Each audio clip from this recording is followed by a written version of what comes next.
नमस्कार दोस्तों, मैं मृत्युंजय आपका स्वागत करता हूं हमारे इस चैनल सटीक परामर्श में।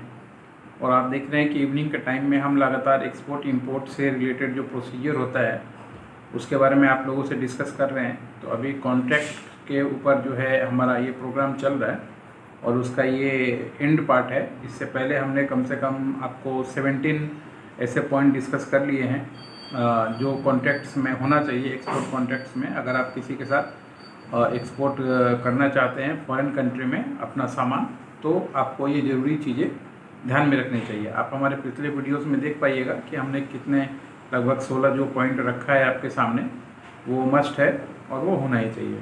इसके बाद का जो आज जो पॉइंट है 4-5 पॉइंट है, उस पर आइए हम लोग डिस्कस करते हैं कि इसके जो 18 पॉइंट है वो क्या होना चाहिए कि फोर्स मेजर और excuse of non performance of contract.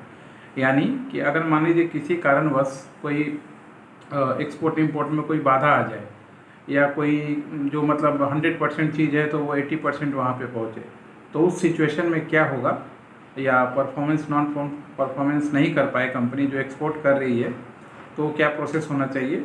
या इंपोर्टर जो इंपोर्ट कर रहा है वो मान लीजिए कोई परफॉर्मेंस में उसके तरफ से डिले है, तो उस समय क्या होना चाहिए या कैसे उसको सॉल्व आउट किया जाएगा, ये प्रोसेस भी आपको रिटर्न कॉन्ट्रैक्ट में होना चाहिए। उसके बाद है रेमेडी एक्शन। यानी मान लीजिए कि किसी की तरफ से कुछ गलती हो गई, तो उसको कैसे सुधार किया जा सकता है और कितनी जल्दी किया जा सकता है, और उस सुधार के लिए क्या प्रोसेस हमने पहले से सेट करके रखा है।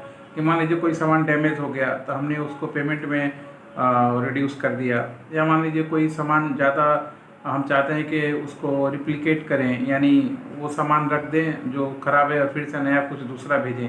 ऐसे बहुत सारी चीज़ें हो सकती हैं।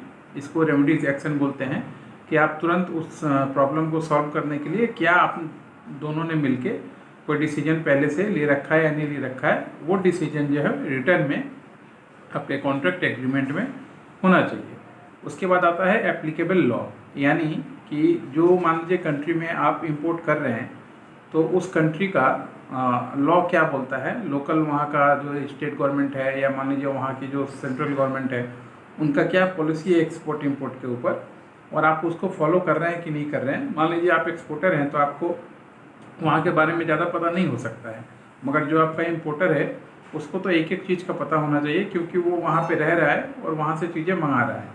तो इसलिए वो चीज़ें भी आपके रिटर्न कॉन्ट्रैक्ट में मेंशन होना चाहिए कि जिस पोर्ट पे सामान जाएगा, जिस स्टेट में जाएगा, वहाँ का क्या रूल्स रेगुलेशन है, लेबर लॉ का क्या रूल्स है, कस्टम ड्यूटी क्या है। बहुत सारी चीज़ें होती हैं जो हमारे इंडिया में भी आप कोई सामान लाइएगा तो बहुत सारा क्लियरिफिकेशन देना पड़ता है लोगों को। ये सारी चीज़ें होनी चाहिए। उसके बाद दोनों पार्टीज़ का जो है वो सिग्नेचर होना चाहिए, और सिग्नेचर करके दोनों अपने पास ये चीज़ें रख सकते हैं आपस में, ताकि एक्सचेंज करके रख सकते हैं, ताकि अगर कोई भी किसी भी तरह का प्रॉब्लम आता है या चीज़ों में मान लीजिए हो जाए, कोई भी एक्सीडेंट हो जाए या नेचुरली हो जाए या मैन मेड हो जाए, तो उसको कैसे सॉर्ट आउट किया जा सकता है। इन सारी चीज़ों पे अगर ये रिटन प्रूफ है तो काफ़ी अच्छा है, क्योंकि अगर आपके साथ कुछ गलत होगा तो आपके एम्बेसी जो है उसमें आपका साथ देगी ऐसी चीज़ों को रिजॉल्व आउट करने में। दोस्तों, हमारी कोशिश है, आपने देखा हम ज्वेलरी के एक्सपोर्ट के ऊपर वीडियोज़ ला रहे हैं, चाय के ऊपर भी एक स्पेशल सेगमेंट हम लोग करेंगे कि टी बिजनेस के लिए क्या क्या चीज़ें ज़रूरी हैं और कैसे उसको एक्सपोर्ट इंपोर्ट में हेल्प करेंगे, हम लोग बताएंगे कैसे होगा नहीं होगा सारा चीज़। तो हमारा चैनल को आप सब्सक्राइब कीजिए। हमारी हमेशा कोशिश है कि इंफॉर्मेटिव चीज़ें और जो डायरेक्ट बिजनेस से रिलेटेड चीज़ें हों वो आपके लिए ला के खड़ी की जाए, ताकि आपको बिजनेस करने में सहूलियत मिले। आज के लिए इतना ही दोस्तों, नमस्कार।